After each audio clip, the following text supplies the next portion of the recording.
Que é muito inerente ao ser humano, quando recebe uma informação, julgar o outro, né? Quando recebe uma informação, ele vai tentar julgar o outro. No relacionamento entre pessoas, é óbvio, né? Eu vou com o meu arsenal de toda a minha vida, de tudo aquilo que eu acreditei, pensei, entendi, achei, deduzi e tudo mais. O outro vem com tudo aquilo que ele pensou, deduziu, concluiu, tal, não sei o quê, que são experiências completamente diferentes, obviamente, mesmo que morem no mesmo lugar. E aí, cada um vai olhar para a cara do que o outro está falando, dentro da sua ótica, e isso já é um julgamento, né? Porque você está colocando a fala do outro dentro daquilo que você acha que é a realidade. E às vezes você não está entendendo bem por que realidade aquele cara passou. Então você não consegue entender. Se você forçar a barra em cima daquilo que você acredita, não, é o que vale é o que eu estou pensando, também não é certo. Porque você não ouviu o outro, entende? Também não é certo porque não ouviu o outro. Há que se ter aquilo que se chama crítica. O que é crítica, né? É você ouvir alguma coisa e pensar, será que é? Será que não é? Mas primeiro você faça isso com você. Pegue tudo aquilo que você acredita, confia e tal, e duvide. Duvide. Crítica primeiro para cima de você. Já dá uma depurada, dá uma limpada, muito legal, você começa a ver melhor o objeto que é você. Que dê uma limpada. Critique a si próprio. Aí fica mais fácil fazer a mesma coisa com o outro. Quando eu for criticar, eu não estou dizendo para acusar, não é acusação. É a visão crítica, é de você olhar com discernimento, com isenção, asepsia. Lava as mãos para não contaminar o outro. Aí ouve o material que ele traz, entende o que ele está falando, que pode ser até mesmo a mesma coisa que você está pensando, só que ele falou de um outro jeito, numa outra música, e você já, porque não gostava daquela música, já vai brigar com o cara. Não é para brigar. É para tentar ouvir e entender o que eu estou falando. Isso é que vai começar a gerar essa aproximação entre as pessoas e não a imposição de uma ideia para cima de outra.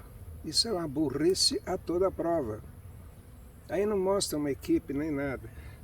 Por isso que é esse isolamento na multidão.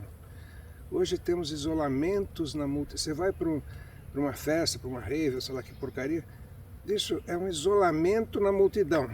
Você está sozinho, junto com um monte de gente, você está na solidão. Como é possível um negócio desse? É porque não há mais essa vontade de se interagir, de conhecer realmente o outro. Entende? O outro é uma estampa, são assim, flashes, sabe, videogame. Você fica sozinho na multidão. Gente, como é que pode ficar sozinho na multidão? Isso tanto faz. Na internet, então, é ridículo, né? Entrou em rede social, aquilo é uma palhaçada, porque você não está falando com ninguém, você está falando com bytes.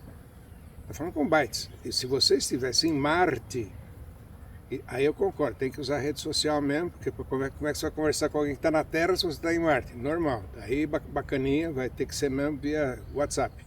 Agora, se você está numa festa com seres humanos ali que dá para você pegar, e não consegue se comunicar, você tem uma solidão na multidão, isso é patológico, isso é doença, isso te dá uma depressão muito grande, que até estando com pessoas junto, você está sozinho, isso é depressão.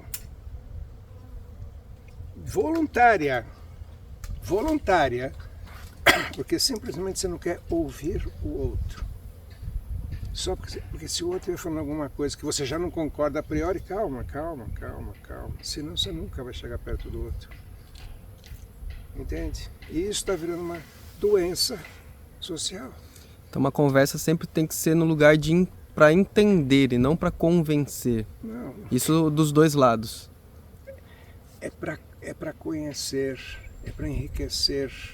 Por que enriquecer? Porque às vezes o outro sabe de uma coisa que você não sabe. Quando ele fala, se você incorpora isso, você cresce. Aí é que é legal do relacionamento. É quando um dá para o outro alguma coisa que o ajuda a melhorar o cálculo da sua equação mental. Percebe? Se você vai impor para o outro alguma coisa, você não está aceitando aquilo que ele está trazendo. Você continua pobre com aquilo que você já tinha no começo da conversa, querendo imputar alguma coisa para o outro, porque só você acredita naquilo, e aquilo te dá uma segurança muito grande. Tudo que te der segurança acaba com a sua liberdade. Muito cuidado, segurança é sinônimo de falta de liberdade. Então, se você está seguro de alguma coisa, perdeu a liberdade.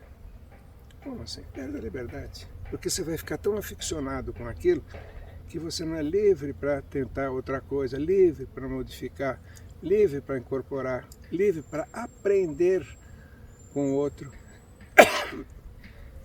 Depois de 50 anos fazendo terapia, eu posso dizer que eu aprendi muito com os pacientes.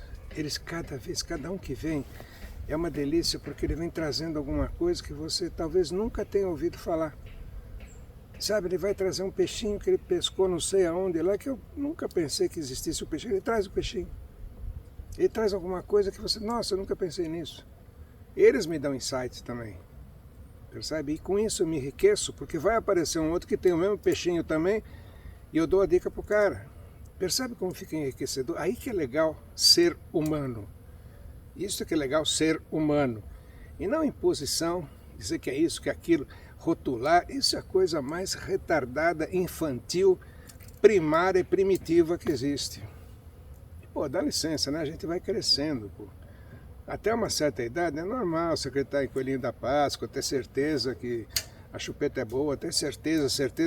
Até uma certa idade tem que ter certeza, porque você é um anencéfalo que não tem lá muito neurônio para funcionar direito a cabeça, porque de fato o cérebro é pequenininho, então você tem que acreditar. Mas depois de uma certa idade, com todo o aparelho mental que a gente tem, dá licença, né? Vamos começar a viver e sentir a realidade. E para isso, pôr-se em dúvida. Olha que coisa linda. Duvidar é uma coisa ótima. Diferente daquele que é inseguro, que tem que ter certeza. Se tiver certeza, ele está preso. Estou agora seguro. Está sem liberdade, meu filho. Está sem liberdade. E a liberdade é a coisa que qualquer ser vivo quer. A não ser que você voluntariamente resolva morar num prédio de apartamentos. Todo bichinho, se puser numa gaiola, você dá 15 minutos, abre a porta, o cara sai voando. Essa espécie de macaquinho constrói gaiolas uma em cima da outra, vende por um preço caríssimo e vai morar um macaquinho em cima. Ele tem uma vontade muito grande de perder a liberdade. E depois reclama porque está doente. Que voluntariamente jogou fora a liberdade porque adora viver em gaiola. Diferente de tudo quanto é bicho que você encontrar em volta. Até o seu cachorrinho, que é nosso querido companheiro há mais de 15 mil anos, se bobear, ele escapa. Porque não é burro, que nem a gente emocionalmente falando, claro.